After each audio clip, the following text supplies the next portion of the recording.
Hello, good morning. It's Medge, and today on the Aime Show, I'm welcoming Carlee Myers. So today we will talk about something that each of us can relate to. We will talk about criticism in relationship, and we will talk about it in a way that you really understand that being negative or criticizing people all the time, it's not good for you, but it's not good for them at all. Welcome, Carlee. How are you? Thank you. I'm great. I'm so excited to be back. Thanks for having me.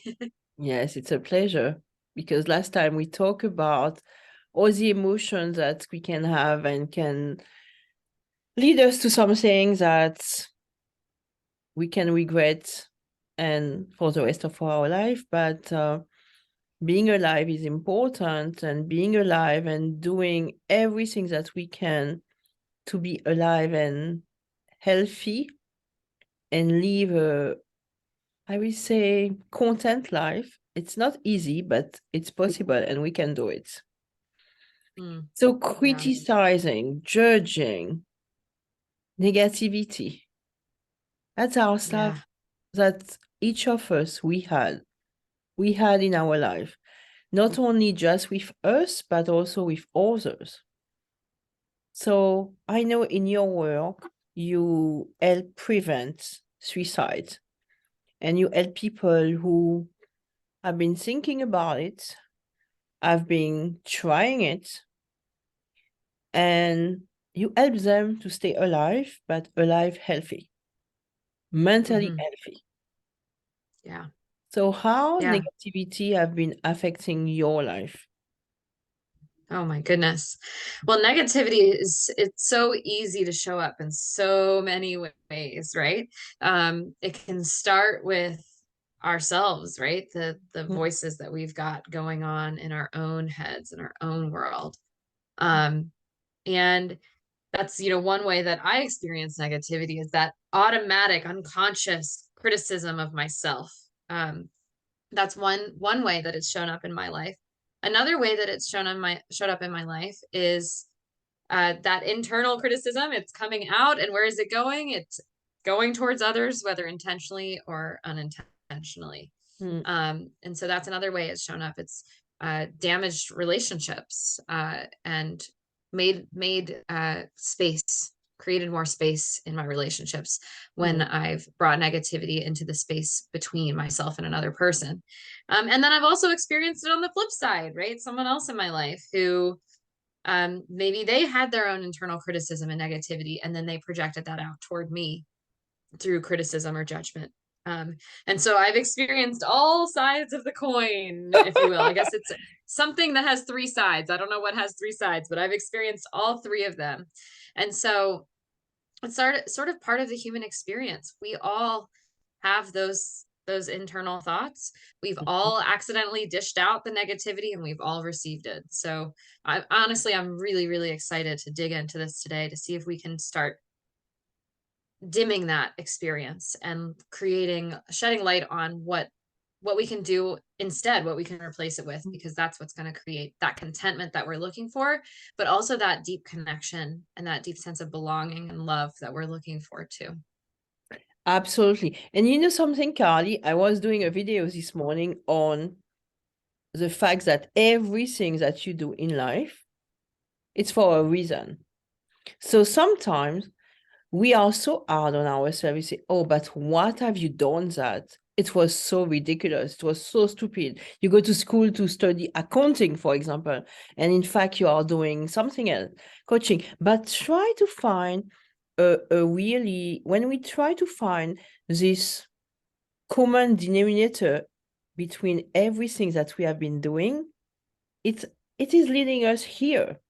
So the criticize when we criticize ourselves in our head, it's because we are not content. We are not happy with what we are doing now or what we have Mm-hmm. done before. So let's Mm-hmm. think about that. Everything that we have been doing in our life is useful for now. Yes. Even if it doesn't seem useful, it is. And Yeah, when we there's begin some, that, yeah. There's some, I was gonna say there's something, there's that unconscious motivation that even if it's like, why do I keep doing this thing that seems really awful? Well, there is a payoff. So I love that you brought that point up. So it's not something to beat ourselves up about. There is a absolutely. payoff. And that's why we chose that action unconsciously. We're smart creatures. Our brains are wired to keep us So safe. true. And So true. And something, and I say it over and over because I want people to hear it, but to integrate it in their being. We are unique and we are fabulous exactly like we are, because each of us, we have a unique mission in the world. And because of that, there is no perfect and not perfect. That also is a discussion that we have in our mind. Oh, I have to do that perfectly. Perfect. What is perfect? What what is perfect, really? mm, Why yeah, should be like that? What I should wear my dress like that and not like that, and my hair. No, this is how my hair are. it's perfect as all perception too. To one person, perfect is one thing, and to another, it's another. And so it's like chasing the finish line that keeps moving beyond us. Exactly. But Yeah. that was a discussion that we are in our mind. Oh, I have to do that perfectly. Oh, my two eyebrows are not really perfect. And I'm beating myself just with my two eyebrows. I don't do it, but I did it one time. I have to tell you a story. I went to do to have my waxing, and it's called a different woman. And usually I have they are very clear. So I don't know why, but I have been like that all my life. So I can have as much hair as I can all over my body, but here I have none almost. And she did it in a way. I was only seeing my eyebrows. I was Mm, seeing they were so thin, they were awful, and I was looking at myself in the mirror. I said, but one day I say, but come on, stop it. This is mm, ridiculous. And I mm, began to see beauty in them and in me without eyebrow or without, it doesn't matter really. All that, nothing matter. And yeah. everything matter, but nothing Yeah. I think like, yeah. matters that Yeah, much. I was just having a beautiful conversation last night with a friend of mine about neutrality and the power of neutrality. Hmm. Or maybe another way to say it is acceptance. The conversation started off with um, body negativity versus body positivity, and how body positivity can be toxic. It can be Hmm. really difficult. It can feel like we're lying to ourselves. It can feel like it can put us in this weird headspace where there's like a dissonance. But if we strive for body neutrality, that's to say, well, okay, I may not like my eyebrows, Mm-hmm. but that's okay. That's okay. Um, and we sort of the conversation continued, and we were talking about the scale around money. Okay, on one end of the scale we have money and the fear around money. On the Mm-hmm. other end of the scale we might have confidence around money, and in the middle we have money neutrality, which is just that, again, that like it's not good, it's not bad, it just is. Mm-hmm. And that can be a really powerful middle ground when we're let's say we find ourselves in that negative critical headspace, whether it's in our own head, whether it's towards others, or we're receiving it from others, and then that fuels our own thing, right? We can take the baby step instead of moving from negativity to positivity, right? Pure perfection. We can strive for neutrality Mm-hmm. and see, okay, well, if I can't be positive right now, can I be neutral? Can I just Yes. accept? That is a step. You're right. That is a step between two extreme. So if we can Mm-hmm. go back to the middle and say, okay, it's like that, so what? But that is Mm-hmm. huge, it's really huge because it will bring some light on so many people's heads, brain, I will say, because we have trouble to get in this middle. It's so too much or not enough. Black and So, white thinking, very but difficult. Yeah. Yes, but when you really imagine that you wake up in the morning and no matter what you are doing, it's useful.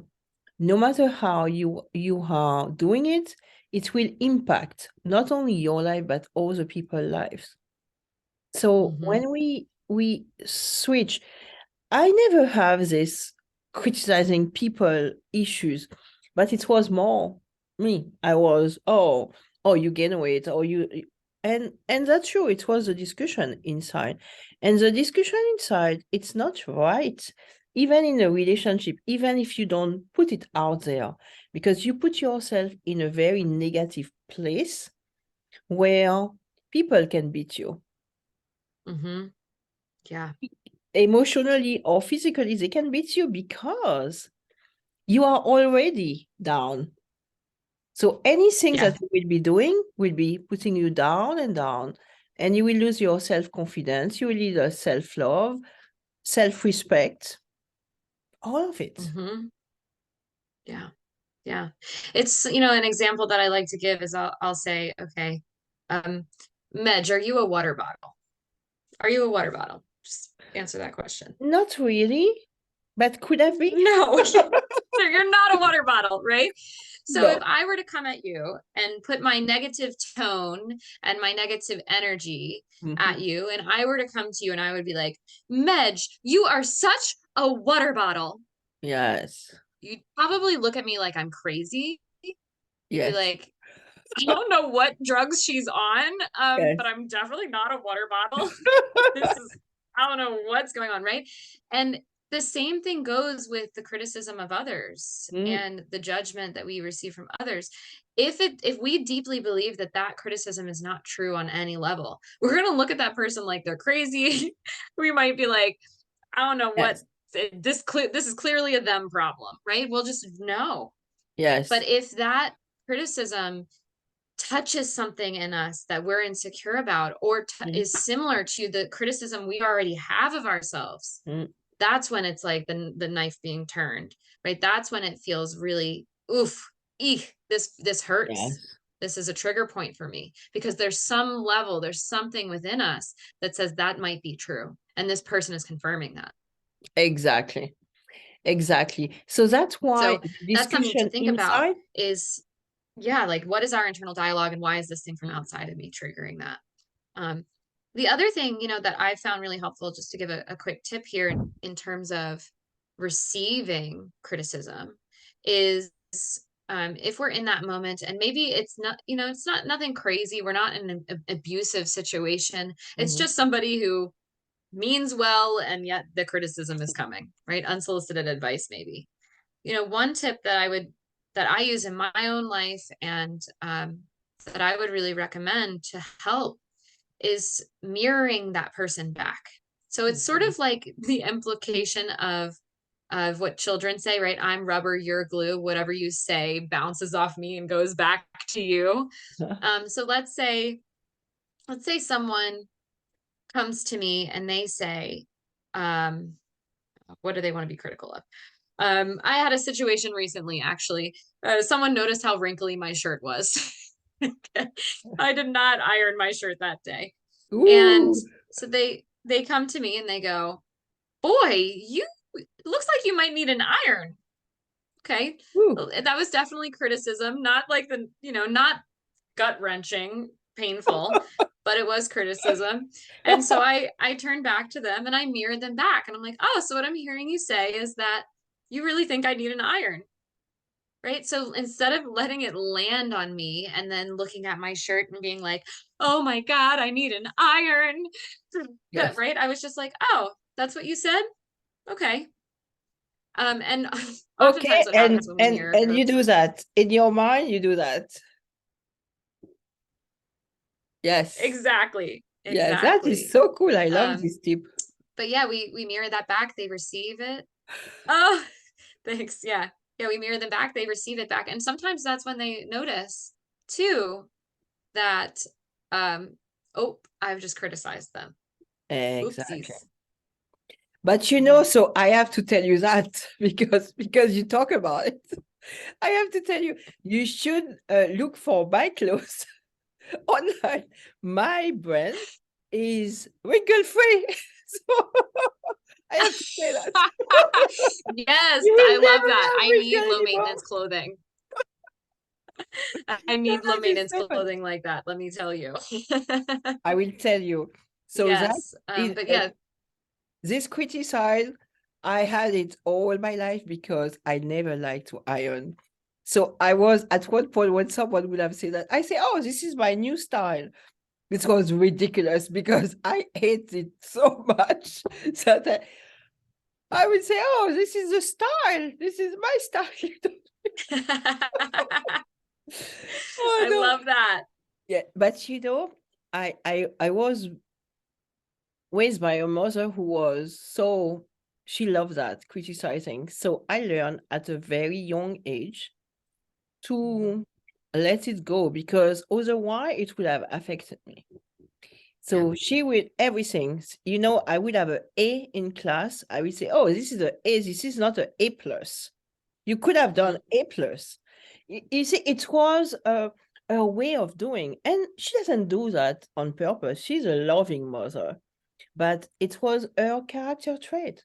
She's like that. She has Yep. been like that all her life. And to tell her, this is not right to do that, she couldn't get it. So I learned how to say that is not coming from me. This is from her. So that is another tip. Realize that you are here and the other one is here. And Yep. when you take full power of who you are, the other person have less power on you because it's someone else and it's their Yeah. opinion, their way of thinking, not yours. Yeah. And having that, when we have that separation and we can say like this is their stuff. That really opens us up to have deep compassion for that other person too. Right? So, in this case, your mom is at this place where she's striving for perfection Yes. and she's constantly striving for perfection. And so we can have compassion for her that, wow, that must be really difficult to live a life where you're constantly feeling like you're falling short. Wow, that must be difficult. And And we can that, flip that and have more curiosity and say, but it makes sense. It makes sense that she might feel that way. It makes sense that she would want you, Medge, to get an A plus instead of an A because she wants the best for you.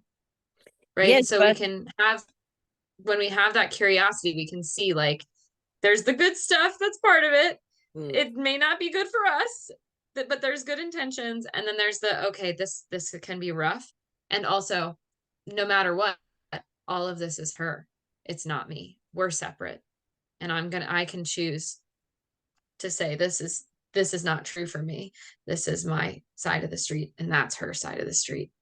And I think that realization that we're separate, except especially with figures like parent figures, oh, is huge because when we're young and we're in that, I mean, our parents are our survival, right? Our parents are basically our gods because we don't understand how the world works and we're looking to them and we're really asking for things from them. And so to create a bit of that separation can be really powerful as we go into adulthood because we can realize, oh, wait, they are just human. And maybe I exactly. shouldn't put all my eggs in that basket.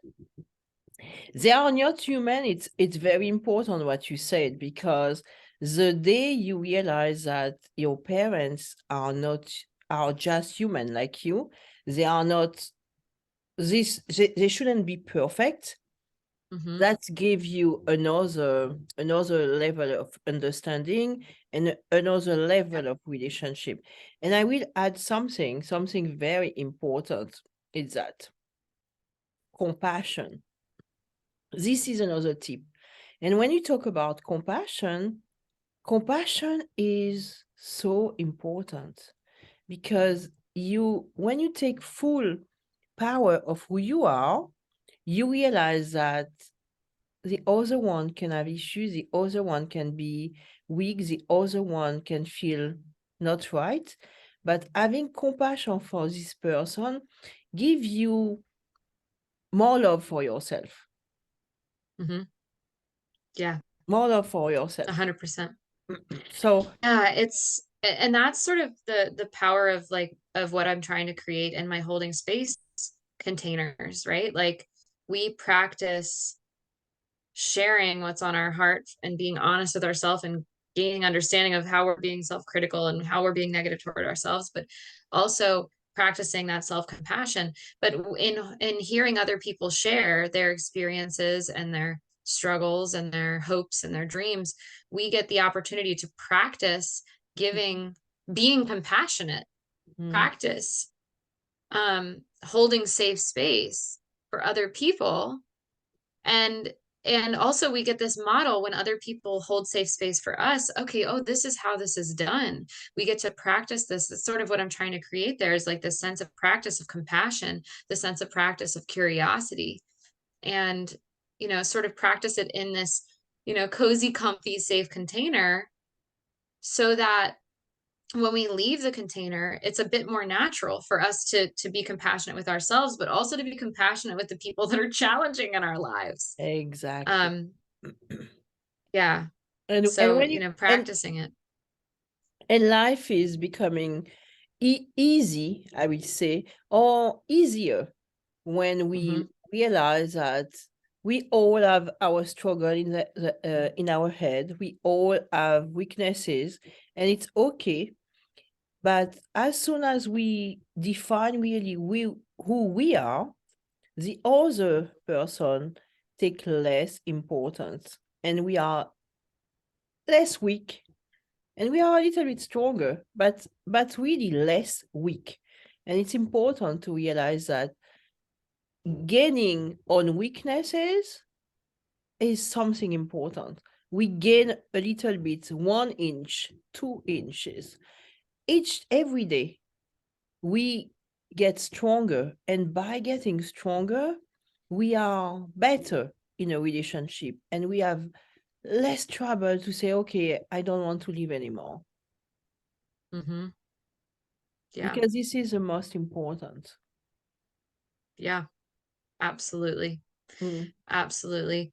And I think, gosh, self-compassion is one of the most powerful things we can do. When we're in a place of kindness toward ourselves or compassion toward ourselves, that's when we can think the clearest, right? We can take the best nurturing action, whether it's, in about a relationship, or whether it's about money, or it's about work, or it's about our health, or whatever. If we're in a state of compassion, or even just in a state of neutrality, as we were saying earlier, if we can't access compassion, our decisions are going to be so much more serving. Like they're going to be for the highest good, so much more than if we're coming from a place of fear or lack or scarcity. And Yes. Absolutely, Carlee. So, wow, I love our discussion today. And next time we will bring more about relationship, because relationship in our daily life is so important. We are not on a island in the middle of nowhere by ourselves, living alone. So we have to deal with other people. And that is part of well-being as well. Thank you so much, Carlee, for Absolutely. this great discussion. And we will see you Yeah, thank you soon. so much for having me. Thank you. Yes, we'll see you Have a soon. beautiful day. Thank you. Bye-bye.